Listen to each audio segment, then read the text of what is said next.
随着过年的脚步愈来愈接近，学生也拢开始放寒假，但是各校的行政人员犹原袂使放松。21号上午，教育局就召开了第2学期高中职甲国中小学的校长会议，市长王伟特也亲自出席。会中伊接受各校的校长献奖，市长致辞时阵强调，新的一年除了爱伫防疫工作持续来加强以外，校园安全也是非常重要的。希望校爱做好相关的工作。所以呢，我想再次跟各位报告，我们还是防疫工作优先。那么现在跟去年很不同，因为经过去年1年，我们有所认知，有所准备，在物资上，在防疫的这些知识上，都已经相对的较充裕。那另外一个差别是，去年是大家是戒慎恐惧，今年有些市民朋友们已经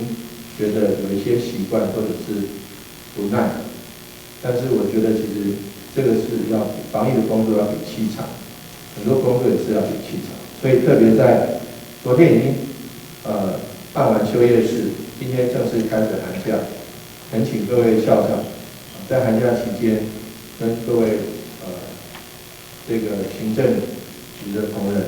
大家多辛苦，能够在寒假期间把校园的防疫准备再做好，迎接过了年之后的下个学期开始。校安事件，还有校园霸凌事件，还有校园有类似这个性骚性侵的事件，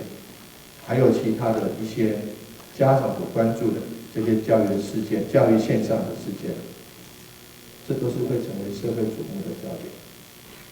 校安通报绝对不可以没有。这个霸凌或者是同学之间的伤害、互相伤害，或者是这个师生间或者是校外人士侵入学校来做出的伤害，这类事情一定处置要很快，要及时回报。教育局绝对是各位的第一线最重要的后援者。